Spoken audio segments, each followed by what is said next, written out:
him on acquisition, every intimation of acquisition from the sub registrar office and every intimation from the collector. 3 नोंदी तो अवश्य करणार. ज्यानं जमीन घेतलेली आहे त्यानं जर तलाट्याला सांगितलं तर त्याच्यामध्ये नोंद तलाट्याला करावंच लागते. सब रजिस्ट्रारच्या ऑफिस मधून ज्या नोंदी त्याच्याकडे इंटिमेट करण्यात येत आहेत त्याला सांगण्यात येत आहेत ते सुद्धा नोंद करायला पाहिजे. आणि तिसरी गोष्ट कलेक्टरनं जे निर्देश त्याला दिलेले आहेत जमिनीच्या संदर्भातले तिन्ही नोंदी म्युटेशन रजिस्टर म्हणजे फेरफारच्या दप्तरामध्ये नोंद करणं अनिवार्य आहे. अनिवार्य आहे. हे त्याच्या मनावर चाललं नाही. आज करायचं तर करू नाही तर उद्या पाहू. शाल त्याला करावंच. ठीक आहे. आणि जर काही भांडण निर्माण झालंच समजा काही वाद निर्माण झालाच तर तो वाद कोण सोडवणार आहे? सर्वे ऑफिसर किंवा एखादा revenue officer which shall not be below the rank of an अव्वल कारकुन. अव्वल कारकुनापेक्षा कमी पदाचा तो नसावा. अव्वल कारकुनापेक्षा वरिष्ठ पदाचा एखादा अधिकारी. असे जे भांडण निर्माण होतात या ताईला बोलून घेतलं का ताई तुझं काय म्हणणं आहे? आम्ही 3 भाऊ आहे. हे माझे 2 भाऊ आणि मी एक बहीण. यांनी 3 वाटे करायला पाहिजे होते 10 एकरामध्ये. 3.5 3.5 एकर जे किंवा 1 एकर मम्मीला ठेवून 3 एकर आम्हाला करायला पाहिजे होते. यांनी 2च वाटे करून 5 एकर घेतलं. मम्मीला पण काही नाही मला पण नाही. मम्मी कुठं राहते? मावशीकडे राहते. मम्मीला कोणी सांभाळत. असे भांडण झाले तर त्याची नोंद वेगळ्या दप्तरात होते. त्याला डिस्प्यूट रजिस्टर म्हणतात. आणि who is going to resolve this dispute? हे डिस्प्यूट कोण सोडवणार आहे? अव्वल कारकुनापेक्षा वरिष्ठ पदाचा अधिकारी है ना. अव्वल कारकुनापेक्षा वरचा जो अधिकारी आहे तो. ठीक आहे. आणि हे कधी 1 वर्षामध्ये झालं पाहिजे. नाहीतर मग याच्यामध्ये सिव्हिल सूट होतं, पार्टिशन होतं, फेरफार रोखला. नुसतं विकलं जमीन म्हणजे होत नाही. हे फेरफारचं रजिस्टर एवढं महत्वाचं आहे. 10 वर्ष निघून जातात लोकांचं, 15 वर्ष. ठीक आहे. समजलं? कुणाला नाही समजलं आता सांगा. Mutation record of rights land record मध्ये आपण हे सगळं पाहतोय. भूमी अभिलेख मध्ये रेकॉर्ड ऑफ राईट्स म्हणून काय काय असतं तर हे म्युटेशनचं रजिस्टर रेकॉर्ड ऑफ राईट आहे. सगळे बाकीचे प्लान्स मॅप्स इतर जे टाउन प्लॅनिंगचे जे काही नकाशे आहेत काही कॉप्या आहेत सरकारी कागदपत्र जे ठेवलेले आहेत तहसील ऑफिसमध्ये जेवढे कलेक्टर ऑफिसमध्ये जेवढे कागद जमिनीच्या संदर्भात जे कागद आहेत त्यांना लँड रेकॉर्ड म्हणतात. त्याच्यातलं हे एक दप्तर आहे त्याला म्युटेशन रजिस्टर म्हणजेच फेरफारचं दप्तर. फेरफारचं रजिस्टर आहे. तर त्या फेरफारच्या रजिस्टरमध्ये कशाची एंट्री होणार?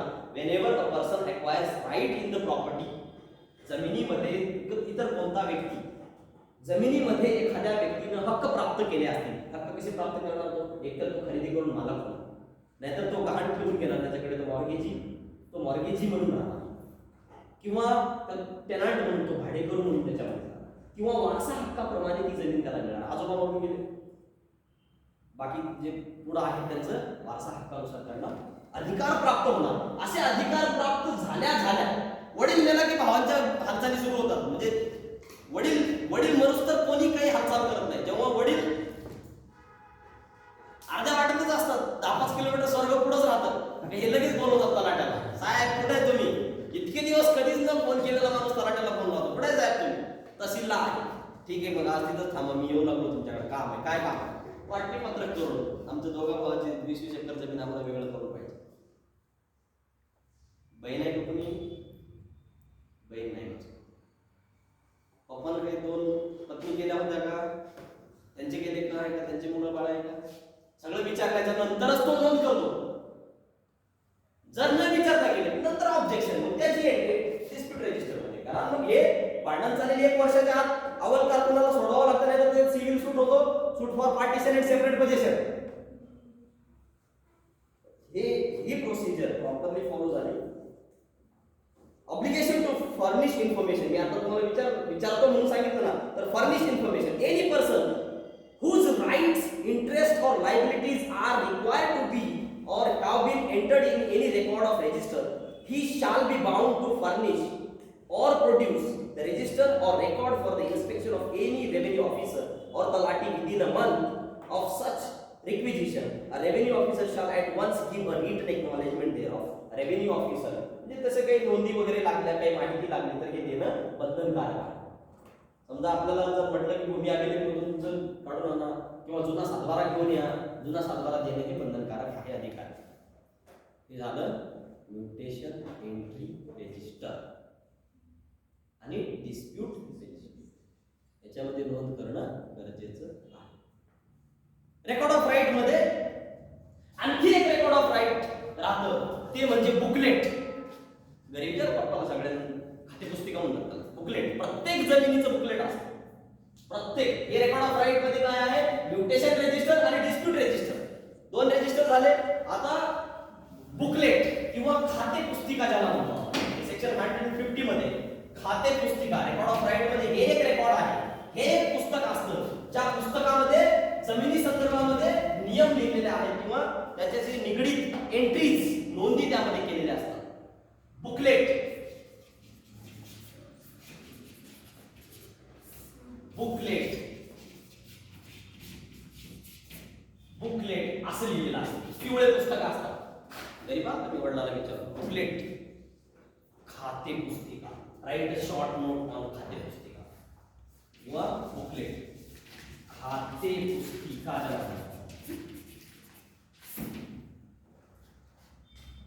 खाते त्या बुक मध्ये खाते पुस्तिका कोण इश्यू करतं, on demand from the land holder. जमीन धारकाकडून जमीन मालकाकडून मागणी केल्याच्या नंतर तलाठ्यानं खाते पुस्तिका देणं हे बंधनकारक आहे. तलाठ्याकडून मागून घ्यायचं.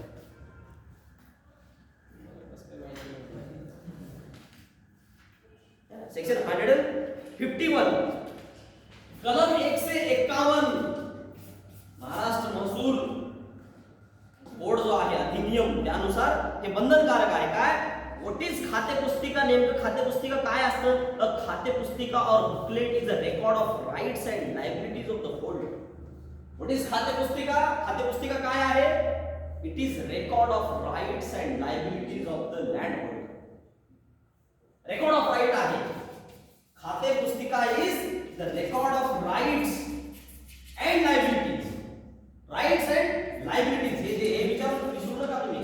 लायबिलिटीज हक्क आणि जबाबदाऱ्या किंवा तुमची कितपत लायबिलिटी आहे, तुमचं काय लायबिलिटी आहे त्याच्यामध्ये.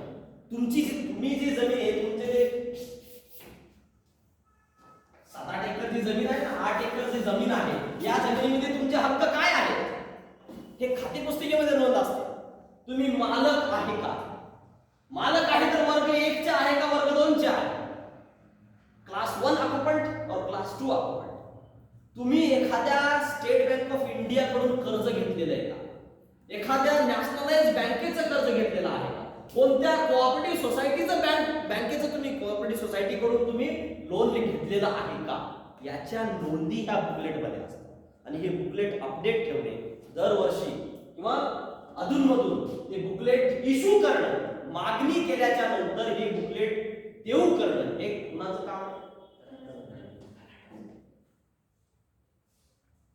यासोबत रेव्हेन्यू किती पे केला, किती शेतसारा भरला, किती शेतसारा शिल्लक आहे याची नोंद खाते पुस्तकामध्ये असते. This is record of rights and liabilities. खाते पुस्तिका booklet is the record of rights and liabilities.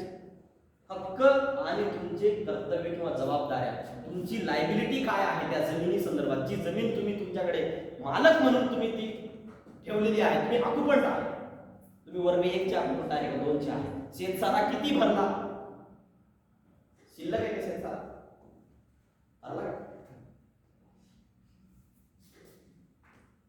Class संपल्यानंतर म्हणतो तुम्ही सर ते काय मी शिकवते तेव्हा माझ्याकडे लक्ष द्या, नाही समजलं तर तुरंत मला विचारा. तुमच्या जर चर्चा कसा तुम्हाला कळणार नाही, आम्ही शिकवलेलो आहे. खाते पुस्तिका काय, booklet it is a record of rights and liabilities. खाते पुस्तिका काय असतं, रेकॉर्ड ऑफ राइट्स. कोण देणार, अ खाते पुस्तिका और booklet is a record of rights and liabilities of the holder on the application of any holder of agricultural land. The Talati may supply a booklet containing a copy of the record of rights pertaining to such land which he acquires.